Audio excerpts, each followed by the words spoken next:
Bonjour et bienvenue dans cette nouvelle édition. Nous sommes le jeudi 16 juin 2060. À la une de l'actualité, aujourd'hui encore, une hausse de l'infertilité masculine. En Chine, la banque de sperme Phoenix annonce ce mois-ci un chiffre d'affaires record, 800 milliards d'euros, le double de l'industrie pétrolière. À New York, des milliers de manifestants ont pris d'assaut les banques de sperme. Autre document tourné par une agence de presse russe, on y voit des militants de la CGT, bâton à la main, avancer vers les forces de l'ordre, puis les affronter. Impossible de savoir ce qu'il s'est passé avant. Ils se défendent ? Ils se défendent. Ils se défendent. Oui, ils se défendent. Attendez. Il y a eu 10 policiers blessés d'après le préfet de police sur cette séquence. C'est facile. Alors, je ne sais pas d'où viennent ces images. Oui, je crois qu'il faut interdire les manifestations, mais je veux partager avec les Français une crainte que j'ai. C'est que j'observe que la puissance publique, elle est cernée. D'un côté, vous avez les terroristes qui viennent jusqu'à tuer les policiers chez eux, à leur domicile. Et de l'autre côté, vous avez des manifestants anarchistes, ultra-violents, qui eux aussi sont prêts à tuer les policiers comme ils l'ont déjà démontré. Avec sa silhouette longiligne, sa chevelure blonde et ses yeux qui pétillent, Chantal se lâche sur sa chanson préférée. Totalement possédée par les paroles, elle retrouve ses 20 ans. Louis Paulin, meilleur donneur de France. Vous aussi, comme Louis, vous pouvez permettre à des milliers de couples d'avoir un enfant. Pour que la vie continue, faites comme moi, donnez. Regardez, ça se passe en Grande-Bretagne à une semaine du référendum sur le Brexit. Il s'agit d'une course de cochons, un test pour prédire le résultat du vote. Alors vous allez voir, lui, il sait pas trop ce qu'il fait. Apparemment, en tout cas, l'Angleterre resterait dans l'Europe, c'est ce que nous disent les 3 petits cochons. Bon, il y en a un 4e, il est pas franchement pour, c'est celui qui fait un peu n'importe quoi.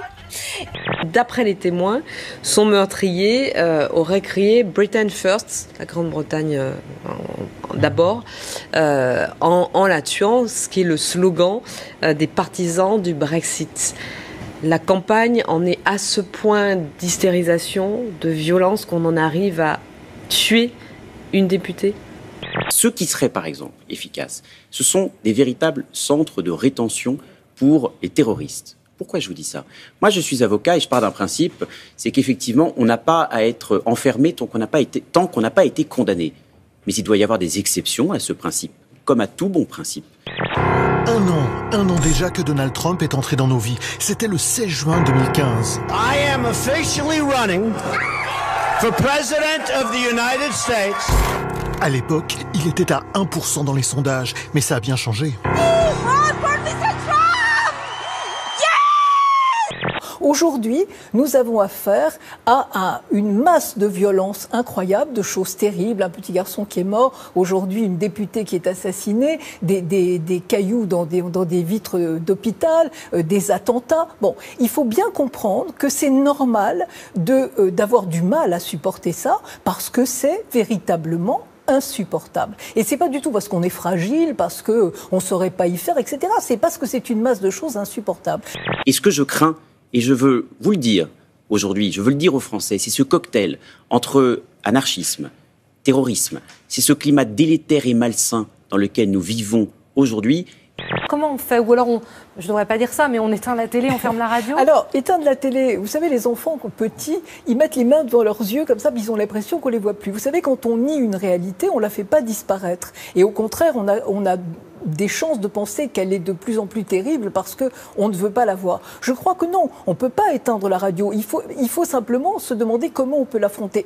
C'est l'ouverture du premier parc d'attractions Disney de Chine continentale. Vous l'avez aperçu, c'est le plus gros château Disney du monde, avec ses tourelles bleues, etc. Bon, voilà. Mickey et Minnie débarquent donc en Chine. Et ils n'ont pas les yeux bridés, hein. Non, ils sont fidèles au modèle original, oui, au modèle américain, absolument. Je crois que tu as une petite surprise pour. T'es pas sérieux. Mon amour. Oh my God. Veux-tu me pousser?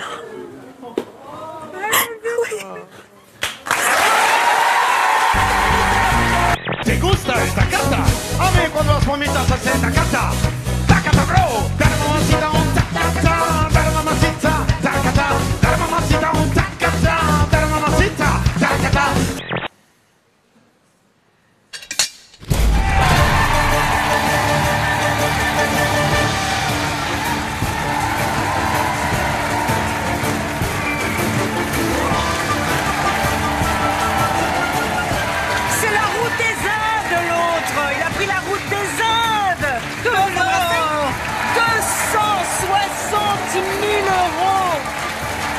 Only One, le jeu. Et ça, c'est sa maman. Et avec votre joystick, votre manette, vous allez pouvoir jouer la maman de Kanye West, qui va grimper donc sur un cheval et tenter d'atteindre le paradis en traversant les nuages.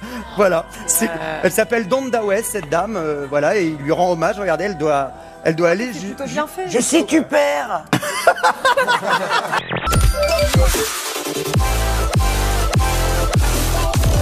Une parodie qui s'inspire des publicités japonaises et qui imagine ce que serait une présidence de Donald Trump.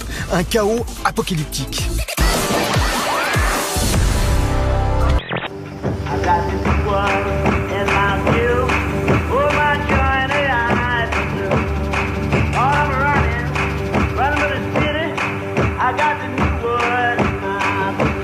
They ain't got no muscle, no hustle, no backbone. I stand alone, not tripping. Just saying, I'm different. Ain't hanging on to the coattails of the next man. Passport in my left hand.